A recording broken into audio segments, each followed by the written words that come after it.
ప్రభునందు ప్రియులారా, అపోస్తలుడైన పౌలు తిమోతికి రాసిన మొదటి పత్రిక 2వ అధ్యాయము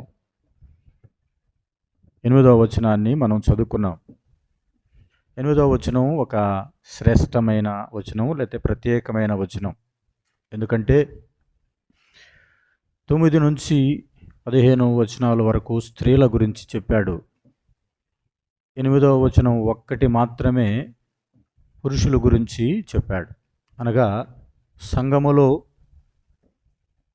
జనుల యొక్క ప్రవర్తన, సంఘములో స్త్రీ పురుషులు వారి యొక్క విధులు, కార్యక్రమాలు ఎలా ఉండాలో జ్ఞాపకం చేస్తూ ఉన్నాడు.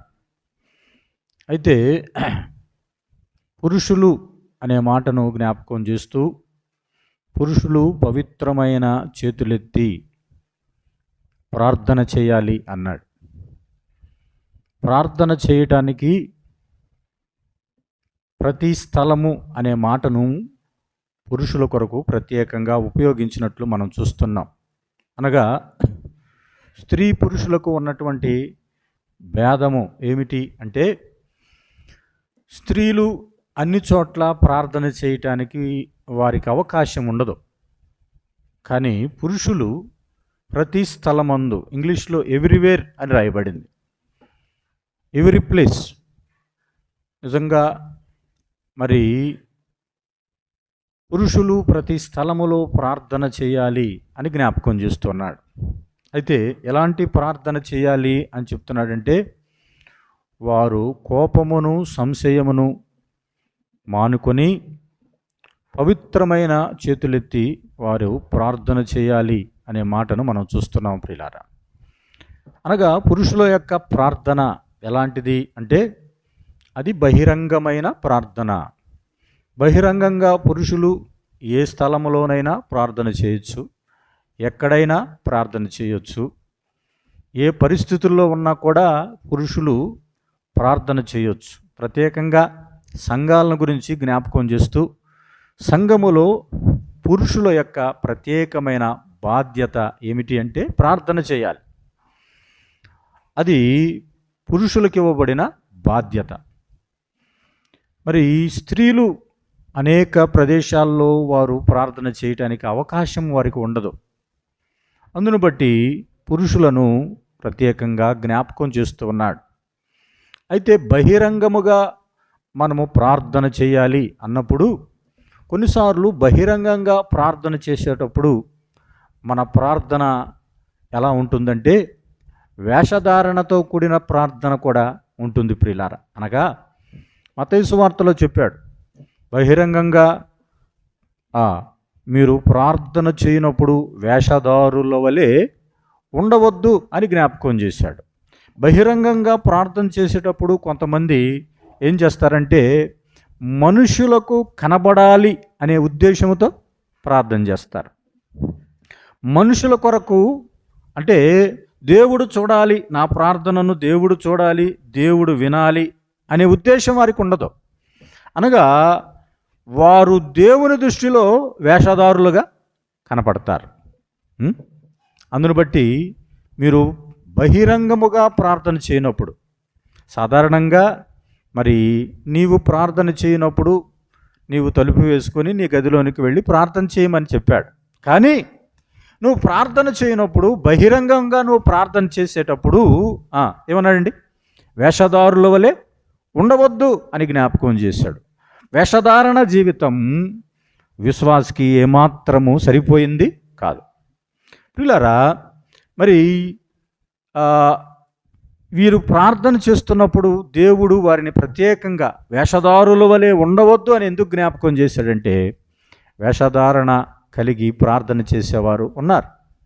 బహిరంగంగా ప్రార్థన చేయవచ్చు, వినేవారు ఉన్నప్పుడు, చూసేవారు ఉన్నప్పుడు అది బహిరంగ ప్రార్థనే. బహిరంగంగా ప్రార్థన చేయమన్నాడు, కానీ వేషధారణతో కూడిన ప్రార్థన వద్దు అని జ్ఞాపకం చేశాడు. కాబట్టి మీరు ప్రార్థన చేయనప్పుడు వేషధారుల వలె బహిరంగంగా ఉండవద్దు అని జ్ఞాపకం చేస్తున్నాడు ప్రియులారా. అనగా అనేక మంది బైబిల్లో బహిరంగంగా ప్రార్థన చేశారు, వారు చేతులెత్తి ప్రార్థన చేశారు, వారు మోకరించి ప్రార్థన చేశారు, వారు హృదయపూర్వకంగా ప్రార్థన చేశారు. అయితే వారి ప్రార్థనలో యథార్థత ఉన్నది. మన జీవితాల్లో ప్రార్థన అనేది it is a relation between God and a man. ఒక మనిషికి దేవునికి మధ్య ఉన్న సంబంధమే తప్ప మనుషులకు సంబంధించినది ఏమాత్రమో కాదు. ఒక మనిషి నన్ను చూస్తాడు, ఒక మనిషి నన్ను మెచ్చుకుంటాడు, ఒక మనిషి నన్ను ప్రార్థనాపరుడు అంటాడు, ఆ మనిషి నన్ను ఎంతగానో మెచ్చుకుంటాడనే ఉద్దేశంతో మనం ప్రార్థన చేయటం ద్వారా దానివల్ల ఎలాంటి ఫలితం లేదు. ప్రార్థన అనేది అది దేవునికి మానవునికి మధ్య ఉన్న సంబంధమే. దేవుణ్ణి మానవుడు మనవి చేసుకుంటున్నటువంటి సందర్భమే ప్రార్థన. అయితే ఈ ప్రార్థన ఎలా ఉండాలి అని జ్ఞాపకం చేస్తున్నాడు. ప్రియులారా, రాజుల గ్రంథం మొదటి గ్రంథంలో కూడా సొలొమోను రాజు ప్రార్థన చేస్తున్నాడు. ఎలా ప్రార్థన చేస్తున్నాడు? ఆకాశమందు దేవునికి ఇదిగో చేతులెత్తి సొలొమోను తన ప్రార్థన చేస్తున్నాడు. ఆకాశము వైపు చేతులెత్తి ప్రార్థన చేస్తున్నాడు. ఎవరు? సొలొమోను. సొలొమోను చేసిన ప్రార్థన బహిరంగమైన ప్రార్థనే. బహిరంగంగా ప్రార్థన చేస్తున్నా అతని ప్రార్థనలో ఏమున్నది అంటే యథార్థత ఉన్నది. మనం ప్రార్థన చేసేటప్పుడు అనేక సార్లు మనకు ఉండవలసిన తలంపు ఏమిటంటే మన ప్రార్థన అంగీకరించబడాలి అనే ఉద్దేశంతో మనము ప్రార్థన చేయాలి. ఈ ప్రార్థన ఎట్లా వస్తుందంటే హృదయపూర్వకంగా లేకపోతే యథార్థతతో కూడినదైన ప్రార్థన అయినప్పుడు ఆ లోపల నుండి ఏ వ్యక్తికైతే బాధ ఉన్నదో, ఏ వ్యక్తి అయితే రోగంతో ఉన్నాడో, ఏ వ్యక్తి అయితే అవసరాల్లో ఉన్నాడో ఆ అవసరాల్లో ఉన్నటువంటి వ్యక్తి ఇలాగో ప్రార్థన చేస్తాడు. దేవునికి మొర పెడతాడు. ఆ మొరలో అతడు కోరుకునేది ఏమిటంటే దేవుని యొద్ద నుండి సమాధానం కోరుకుంటాడు. మాటి మాటికి ప్రార్థన మనం ఎందుకు చేస్తున్నామంటే దేవుడు నా ప్రార్థనకు జవాబు దయచేయాలి. ప్రార్థన అనేది విశ్వాసికి ఎంతో ప్రాముఖ్యమైనదో మనం జ్ఞాపకం చేసుకుంటున్నప్పుడు ఆ మొదటి 7 వచనాల్లో కూడా ప్రార్థనను గురించిన సంగతులే జ్ఞాపకం చేశాడు. మనము ఎవరి కొరకు ప్రార్థన చేయాలి, ఎప్పుడు ప్రార్థన చేయాలి అన్నాడు కదా. రాజుల కొరకు, అధికారుల కొరకు, ప్రజలందరి కొరకు ప్రార్థన చేయాలి అన్నాడు. మరలేమన్నాడు? మనుషులందరూ రక్షణ పొందవలనని ఇచ్చయించుచున్నాను అన్నాడు. అనగా పౌలు ప్రార్థనలో ఉన్న ఉద్దేశం ఏమిటంటే మనుషులందరూ రక్షణ పొందాలి. ముఖ్యంగా పౌలు చేసే ప్రార్థన ఎవరి కోసం చేస్తున్నాడు? తన కోసం చేసుకోవట్లేదు. ఎప్పుడు చూసినా ప్రార్థన అనే ఆ సందర్భం పౌలు జీవితంలో వచ్చినప్పుడు అతడు ఎప్పుడు కూడా తన ప్రజల కోసమే ప్రార్థన చేసేవాడుగా ఉన్నాడు. రోమాపత్రిక 9వ అధ్యాయంలో కూడా మొదటి వచనములో తన ప్రజల కొరకు ప్రార్థన చేస్తున్నాడు. 10వ అధ్యాయం మొదటి వచనంలో ఇశ్రాయేలులందరూ రక్షణ పొందవలనని ఏమంటున్నాడండి? అభిలాష, నేను దేవునికి చేయు ప్రార్థన అన్నాడు. దేవునికి చేసే ప్రార్థన.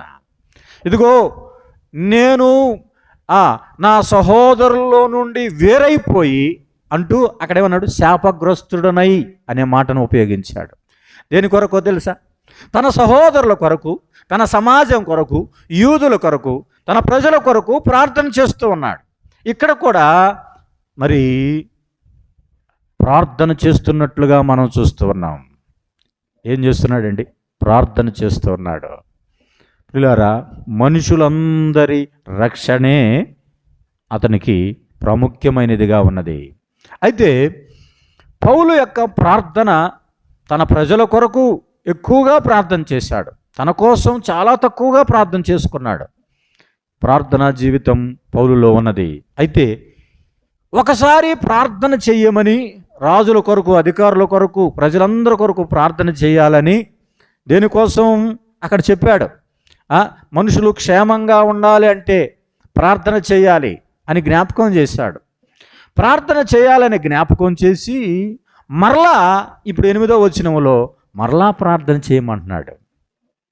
అంటే ఇప్పుడు ఎందుకు ప్రార్థన చేయమంటున్నాడు అంటే, అక్కడ ఆ పారాగ్రాఫ్ ముగిసిన తర్వాత ఒక కంజంక్షన్ వాడాడు, అనగా కావున అనే మాటను ఉపయోగించాడు. కావున అంటే అర్థం ఏంటి చెప్పండి? ఇంతకుముందు చెప్పిన సందర్భాన్ని జ్ఞాపకం చేస్తూ వాడినటువంటి మాట. ఇప్పుడు ప్రత్యేకంగా ఎవరి కోసం చెప్తున్నాడు అంటే, గతములో సమాజం అంతరి గురించి చెప్పాడు, ఎఫెసీ సంఘం, ఎఫెసీ సమాజం గురించి చెప్పాడు. ఇప్పుడు ప్రత్యేకంగా ఎఫెసీ సంఘములోనే ఒక ప్రత్యేకమైనటువంటి విషయం పురుషులకు మాత్రమే చెప్తున్నాడు. అదేమిటంటే, కావున పురుషులు అని జ్ఞాపకం చేస్తున్నాడు. ప్రతి స్థలమందు పురుషులు అని జ్ఞాపకం చేస్తున్నాడు. ప్రియులారా, ప్రార్థన అనేది దేవుని యొద్ద నుండి పొందుకునేదిగా ఉంటుండగా, అది ఎలాంటి పరిస్థితుల్లో మనం ప్రార్థన చేయాలంటే, ఆ ప్రార్థన ద్వారా దేవుడు మనకు జవాబు తప్పక దయచేయాలి అనే ఉద్దేశముతోనే ప్రార్థన చేయాలి. అలాంటి ప్రార్థనే పౌలు అనేక మార్లు చేశాడు. నేను ముమ్మారు వేడుకుంటుని కానీ అన్నాడు. కారణం ఏంటంటే, ఆయన ఆరోగ్యం కొరకు ప్రార్థన చేసుకున్నాడు. కానీ దేవుడు కృప చూపించలేదు. కానీ అక్కడేమన్నాడు? నా కృప నీకు చాలును అని జ్ఞాపకం చేశాడు. కాబట్టి ఇక మరలా తర్వాత నా కృప నీకు చాలును అన్న తర్వాత మరలా మరలా మరలా మరలా దాన్ని ఎత్తి ప్రార్థన చేయలేదు. పిల్లారా, అయితే మన ప్రార్థన దేవుడు తప్పనిసరిగా అంగీకరించేదిగా ఉండాలి అని మనం ప్రార్థన చేయాలి. స్కాట్లాండ్ దేశాన్ని నాకు ఇవ్వు, లేకపోతే నన్ను తీసుకో అని జాన్ నాక్స్, ఒక మిషనరీ, స్కాట్లాండ్ దేశం కొరకు ప్రార్థన చేశాడు. విలియం కేరీ చెప్పులు కుట్టుకుంటూ పక్కన భారతదేశపు పటాన్ని పెట్టుకున్నాడు. భారతదేశాన్ని నాకు ఇవ్వు అని ప్రార్థన చేశాడు. ఇంగ్లాండ్ దేశం నుంచి భారతదేశానికి వచ్చి అనేక భాషలు నేర్చుకొని సిరంపూర్లో బైబిల్ కాలేజీ స్థాపించి, ప్రింటింగ్ ప్రెస్ స్థాపించి, భార్యకు అనారోగ్యం వచ్చినా, పిల్లలకు అనారోగ్యం వచ్చినా, పరిస్థితులు మారిపోయినా, అనేకమైన పరిస్థితుల్లో భారతదేశంలో సేవను చేయటానికి, భారతదేశం కొరకు ప్రార్థన చేయటానికి విలియం కేరీ ఎంతో ప్రయాసపడ్డాడు. కారణం ఏంటో తెలుసా? అతనిలో ఉన్న బాధ అలాంటిది. నీవు నేను కూడా ప్రార్థన చేస్తున్నప్పుడు అలాంటి పట్టుదల కలిగి మనము ప్రార్థన మనం చేయాలి. అందుకనే ఎందుకు చెప్తున్నాడంటే, ఈ చేసే కార్యము ఎవరు చేస్తారంటే పురుషులు మాత్రమే చేస్తారు అని. స్త్రీలు చెయ్యరని కాదు, కానీ పురుషులకు ప్రత్యేకముగా అప్పగించబడినటువంటి బాధ్యతగా పురుషులు అని జ్ఞాపకం చేస్తున్నాడు. పురుషులు కోపాన్ని వదిలేయాలి, సంశయాలు వదిలేయాలి, పరిశుద్ధమైన చేతులెత్తాలి, వారు ప్రార్థన చేయాలి అని జ్ఞాపకం చేస్తున్నాడు. పరిశుద్ధమైన చేతులెత్తి, పవిత్రమైన చేతులెత్తి వారు దేవునికి ప్రార్థన చేయాలి అని జ్ఞాపకం చేస్తున్నాడు. ప్రియులారా, ప్రార్థన చేస్తున్నప్పుడు దేవునికి మన మొర వినపడాలి అన్నట్టుగా ప్రార్థన చేయాలి. ఒక పురుషుడు తన ప్రార్థనను దేవునికి చేస్తున్నప్పుడు, ఆ ప్రార్థన ఒకవేళ భర్త అయితే, ఆ భర్త తను చేస్తున్న ప్రార్థన దేవునికి వినబడాలి అంటే ఏం చేయాలి? ముందు భార్యతో సమాధానంగా ఉండాలి కదా. ముందు భార్యతో ఏం చేయాలి? సమాధానంగా ఉండాలి. ప్రార్థనలకు అభ్యంతరము కలుగకుండునట్లుగా మీ భార్యలను సన్మానించుడి అన్నాడు. అంటే ప్రార్థనకు అభ్యంతరము అంటే ప్రార్థన వినపడకుండా ఉంటుంది అని అర్థం. నువ్వు చేసే ప్రార్థన వినపడటం లేదు అంటే, నీ ప్రార్థనకు జవాబు దయచేయబడట్లేదంటే కారణం ఏమిటంటే, నువ్వు ఎక్కడో బయట అసమాధానమో కాదు. ఎక్కడ? ముందు మన ఇంటిలోనే సమాధానం కలిగి ఉండాలి అన్నాడు. 66వ కీర్తనలో నేను పాపము చేసిన ఎడలా ఏమన్నాడు? దేవుడు యెహోవా నా ప్రార్థన వినకపోవునుగాక అన్నాడు. ప్రార్థన పాపాన్ని మనం లక్ష్యం చేస్తే పాపాన్ని లక్ష్యం చేస్తే ఏమవుతుందంట? మన ప్రార్థనకు జవాబు రాదు. అందుకనే యెషయా గ్రంథం 52వ అధ్యాయం 9వ వచనములో మీ పాపములను బట్టి నేను ఏం చేస్తున్నాను? నా తలను మరుగుపరుచుకుంటున్నాను అన్నాడు. నా ముఖాన్ని మీకు చూపించకుండా ఉన్నాను. కారణం ఏమిటంటే దానిని బట్టి మీ ప్రార్థనలకు జవాబు దొరకటలేదు అని అన్నాడండి. కాబట్టి మన ప్రార్థన వినబడాలి అని జ్ఞాపకం చేస్తున్నాడు. అయితే వాటిల్లో 3 విషయాలు జ్ఞాపకం చేశాడు. ఒకటి కోపము, రెండవది సంశయము, మూడవది పరిశుద్ధత అన్నాడు. కోపము లేని ప్రార్థన, సంశయము లేని ప్రార్థన, పరిశుద్ధమైన ప్రార్థన, ఈ 3 విషయాలు జ్ఞాపకం చేశాడు. ఎవరికి చెప్పాడండి ఇది? ప్రత్యేకంగా పురుషులకే అన్నాడు. పురుషులు మొట్టమొదట వారికి ఉండవలసిన లక్షణం, ఒక వ్యక్తి దేవుని సన్నిధికి వస్తున్నప్పుడు లేకపోతే ప్రార్థనకు వస్తున్నప్పుడు అతనిలో ఉండవలసిన మొట్టమొదటి లక్షణం కోపము లేనివాడుగా ఉండాలి అన్నాడు. కోపము మాని అన్నాడు. ఎందుకంటే యాకోబు పత్రికలో 1వ అధ్యాయం 20వ వచనములో మానవుని కోపము దేవుని నీతిని ఏమన్నాడండి? నెరవేర్చదు అన్నాడు. దేవుని నీతి నెరవేర్చబడాలంటే నీవు కోపంతో ఉంటే నీ ప్రార్థనకు జవాబు దొరకదు ప్రియులారా. కాబట్టి కోపము మానము, ఆగ్రహము వీడుము అవునన్నాడు. ఎందుకని? వెన్ ఇట్ ఈస్ రైటియస్ అనగా ఒకవేళ నువ్వు చేసేటువంటి నీకు వచ్చినటువంటి కోపము అది పవిత్రమైనదైతే, అది యథార్థమైనదైతే, దేవుడు అన్నాడు కోపపడద్దు అని బైబిల్లో చెప్పలేదండి. ఏమన్నాడు? కోపపడుడి కానీ ఏమన్నాడు? పాపము చేయకుడి అన్నాడు. కోపము అనేది కొన్నిసార్లు ఒక మానవ స్వభావంతో ఉన్న ప్రతి వ్యక్తికి కోపం వస్తుంది. అనగా ఒక వ్యక్తికి వచ్చే కోపాన్ని బట్టి ఎవరికి చోటిచ్చేవారంగా ఉంటాం మనం? చెప్పండి. అపవాదికి చోటిచ్చేవారంగా ఉంటాం. నీకు వచ్చే కోపము ఏం చేస్తుందంట? పాపము చేయటానికి కారణమవుతుంది. అందుకే ప్రత్యేకంగా చెప్పాడు కోపపడండి కానీ పాపము చేయకుడి అన్నాడు. అంటే సాధ్యమైనంత వరకు శక్యమైతే అందరితో సమాధానంగా ఉండండి అని జ్ఞాపకం చేశాడు. ఇక్కడ ఎందుకు అంటున్నాడంటే ప్రత్యేకంగా కోపము రావచ్చు ఒక వ్యక్తికి, కానీ ఆ కోపాన్ని బట్టి ఆ కోపము పాపంగా మారకూడదు, ఆ పాపాన్ని బట్టి అపవాదికి చోటు ఇవ్వకూడదు అన్నాడు. అనేక సార్లు పట్టరాని కోపం ఎక్కడొస్తుంది? ఇంట్లోనే పట్టరాని కోపం వస్తుంది. ఎవరి పట్ల? ఇంట్లో ఉన్న వారి పట్ల. అందుకనే చెప్పాడు తండ్రులారా ఏమన్నాడండి? మీ పిల్లలకు ఏమన్నాడు? కోపము రేపక అన్నాడు. కుటుంబంలో మనము ఒక ప్రత్యేకమైన వ్యక్తులుగా మనం ఉంటున్నప్పుడు మొట్టమొదట చెప్తున్నటువంటిది ఏమిటంటే పురుషులకే. పురుషులు కోపాన్ని మానుకోవాలి, ఆగ్రహము మానుకోవాలి, దూషణ మానుకోవాలి అని జ్ఞాపకం చేస్తున్నాడు. ప్రతివాడు అని జ్ఞాపకం చేస్తున్నప్పుడు పురుషులు మాటలాడుటకు సంఘములోనైనా, ఇంటిలోనైనా, ఉద్యోగములోనైనా, ఎక్కడైనా కూడా కోపము మనల్ని ఏం చేస్తుందంటే అది నాశనానికి దారితీస్తుంది అన్నాడు ప్రియులారా. సామెతల గ్రంథములో కోపోద్రేకి అయిన వాడు కలహమును రేపుతాడు అన్నాడు. ఎక్కడ కోపోద్రేకి ఉంటాడో, కోపం కలిగిన వ్యక్తి ఉంటాడో అక్కడ ఏముంటాయి? కోపం ఉంటే కలహాలే, సమాధానము లేనటువంటి స్థితే. అవును, మనము కోపాన్ని మానాలి అని జ్ఞాపకం చేస్తాం. సంఘములో ఎలాంటి వ్యక్తిగా ఉన్నావు అని పేరుంది అంటే నేను మంచి జ్ఞానం కలిగిన వ్యక్తిగా నాకు పేరుంది, నాకు అన్ని విషయాల్లో ప్రాధాన్యత కలిగిన వ్యక్తిగా నాకు పేరుంది, లేకపోతే సంఘములో మంచి పాత్రగా వాడబడుతున్నటువంటి వ్యక్తిగా నాకు పేరుంది అనే మాట.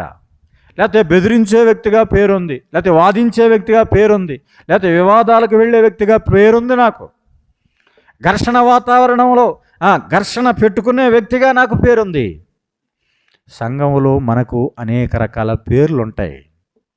అతనికి ఎప్పుడు కోపమేనండి, అతనికి ఎప్పుడు వివాదాలేనండి, అతనికి ఎప్పుడు గొడవలంటే ఇష్టమండి అనే పేరు మనం ఉండకూడదు. మనము సంఘములో ప్రార్థించే వ్యక్తి అనే పేరు ఉండాలి అని జ్ఞాపకం చేస్తున్నాడు ప్రియులారు ఇక్కడ. అవును, వాగ్వాదాలు మనకొద్దు, వివాదాలు మనకొద్దు, అల్లర్లు మనకొద్దు, ఘర్షణలు మనకొద్దు, సంశయాలు మనకొద్దు, అసమాధానం మనకొద్దు. సంఘములో మనము చేయవలసిన కార్యము పురుషులకు ప్రత్యేకంగా చెప్తున్నాడు ప్రార్థనే. పురుషులకు ప్రత్యేకంగా చెప్తున్నాడు ప్రార్థనే. నేను మాటి మాటికి జ్ఞాపకం చేస్తాను. మా ఊర్లో దైవజనులు జి రాజారావు గారు ప్రభు సన్నిధికి వెళ్ళారు. మరి మందిర ప్రతిష్ఠ రోజున ఆయన వాక్యం చెప్దామని లేచాడు. లేస్తే మా నాన్నగారు అక్కడే సంఘ పెద్దగా ఉన్నాడు, కూర్చొని ఉంటే సమాజంలో ఉన్న ఒక వ్యక్తి అన్నాడు, డాక్టర్ గారు రాజారావు గారిని ఎవరు పిలిచారు, ఆయన ఎందుకు వాక్యం ఇచ్చారు, ఆయన ఎందుకు నిలబెట్టారు, ఎవరు పిలవమన్నారు అని ప్రశ్న వేశాడు. అప్పటికే ఆయన వాక్యానికి లేచి నిలబడ్డాడు. ఆయన ఒకటే మాట అన్నాడు, అయ్యా మీలో ఎవరైనా నేను వాక్యము చెప్పకూడదని ఒక్కరు చెయ్యెత్తినా నేను వెళ్ళి కూర్చుంటాను అన్నాడు. చూసారా, అదే సమాధానకరమైనటువంటిది.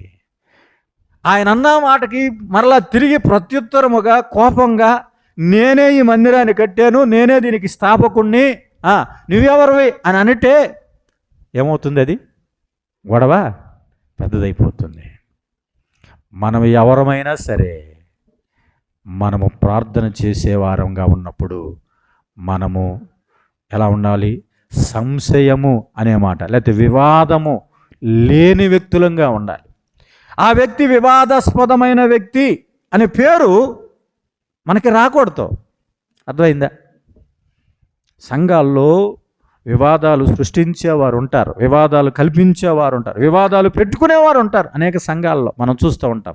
సంఘాలు రెండుగా చీలిపోయిన సంఘాలు ఉన్నాయి. ఎందుకంటే కారణం ఏంటి? వివాదం వివాదం వివాదం. వివాదము అనేది ఎప్పుడు పుట్టిందంటండి? వివాదం ఎప్పుడు పుట్టింది? తమలో ఎవరు గొప్పవారో అన్నప్పుడు పుడుతుందంట. నిజమే. మనము అందరము ప్రభు పిల్లలము, ప్రభు సేవ చేస్తున్నాము, ప్రభు పనిలో ఉన్నాం. వ్యక్తిగతంగా మనకు ఉద్యోగాలు ఉన్నాయి, బాధ్యతలు ఉన్నాయి, కొందరు సేవ జరిగించేవారు ఉన్నారు, మంచిదే. కానీ మనమందరము ప్రభు పని చేస్తున్నాము, ప్రభు పనిలో మనమందరము సహకారులము అనే ఆలోచన ఉన్నప్పుడు ఈ వివాదాలు రావు. ఎప్పుడు వస్తాయి? గొప్ప అన్నప్పుడే తిప్పలు వస్తాయంట కదా. గొప్పలకు పోతున్నాం మనము అన్నప్పుడే, ఎవరు గొప్ప ఎవరు గొప్ప ఎవరు గొప్ప, నేను గొప్ప అన్నప్పుడే ఈ సమస్య వస్తుంది. కాబట్టి వివాదానికి కారణం ఇదే ప్రియులారా, ఎవరు గొప్ప అనే విషయాన్ని బట్టి. పురుషులు ప్రతి స్థలములో మొదటగా చేయవలసింది ఏమిటి? కోపము లేనివారుగా ఉండాలి. రెండవది సంశయములు అనగా వివాదాలు లేనివారు, ఘర్షణలు లేనివారుగా ఉండాలి అని జ్ఞాపకం చేశాడు. ఇక మూడవది పవిత్రమైన చేతులెత్తి ఏం చేయాలి? ప్రార్థన చేయాలి అన్నాడు. పవిత్రమైన చేతులు. సాధారణంగా యూదులకు ఉన్న అలవాటు ఏమిటంటే చేతులెత్తి ప్రార్థన చేయటం. ఎఫెసీ సంఘానికి మరి తిమోతి ఈ ఉత్తరాన్ని రాస్తూ చెప్తున్నాడు, పవిత్రమైన చేతులెత్తి ప్రార్థన చేయాలి. ఆ దినాల్లో యూదులు చేతులెత్తి ప్రార్థన చేసేవారు. అయితే ఈ దినాల్లో మనము కూడా ప్రార్థన చేయాలి అంటున్నాడండి. ఎలాగో ప్రార్థన చేయాలి? పవిత్రమైన చేతులు. చేతులు అనేది దేనిని చూపిస్తూ ఉంది అంటే క్రియలను చూపిస్తుంది. అది ఒక వ్యక్తి తాను చేసే పని దేని ద్వారా చేస్తాడు? ఎక్కువగా చేతుల ద్వారానే చేస్తాడు. కాబట్టి చేయి అనేది కార్యములు లేకపోతే క్రియలు, ఒక వ్యక్తి యొక్క క్రియలను చూపిస్తూ ఉంది. అయితే పవిత్రమైన క్రియలు కలిగి మనం ఏం చేయాలి? ప్రార్థన చేయాలి. నూతన నిబంధన ప్రకారము మనము పవిత్రతను కలిగి, పరిశుద్ధతను కలిగి మనము ప్రార్థన చేయాలి అన్నాడు ప్రియులారా. చేసే కార్యం ఎలా ఉండాలి? పరిశుద్ధతగా కలిగి ఉండాలి. రక్తముతో నింపబడిన చేతులు అంటే ఈ క్రియలు, మానవుని యొక్క క్రియలు ఎలా ఉన్నాయండి? మానవుని యొక్క క్రియలు పురుషులను గురించి ప్రత్యేకంగా జ్ఞాపకం చేస్తూ, ఇదిగో పాప సంబంధమైనవి, దేవునికి అసహ్యమైనవి, దేవుడు చూడలేనివి మీ క్రియలు అలా ఉన్నాయి అని చెప్తున్నాడు. కాబట్టి మీరు ప్రార్థన చేయనప్పుడు మీ ప్రార్థన నేను అంగీకరించను అన్నాడు. ఏం చేయాలి మరి? మిమ్మును కడుగుకొని శుద్ధిని చేసుకొనుడి అన్నాడు. కింద చెప్పాడు, మీ దుష్క్రియలు నాకు కనపడు. అది ఏం కనపడుతున్నాయి అంటండి ఆయనకి?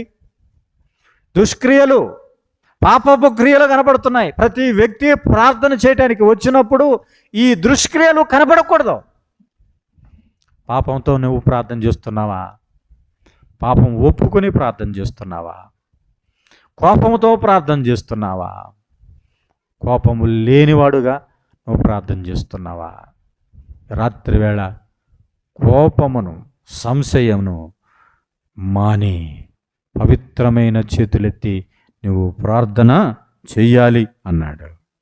పవిత్రమైన చేతులెత్తి ప్రార్థన చేస్తే దేవుడు నీ మొర వింటాడండి. అనగా ఎలాంటి లోపము లేదు నా జీవితంలో, నా ఆత్మీయమైన జీవితంలో ఎలాంటి లోపము లేదు, ఎక్కడ అన్యాయము లేదు, ఎక్కడ అక్రమము లేదు, ఎక్కడ వివాదము లేదు, నేను దేవునికి అన్యాయస్తుడిగా నేను కనపడలేదు.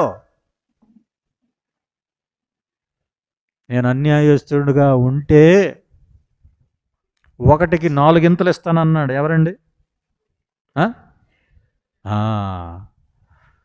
1కి 4 ఇస్తానన్నాడు. ఎంత గొప్ప ధన్యత అండి.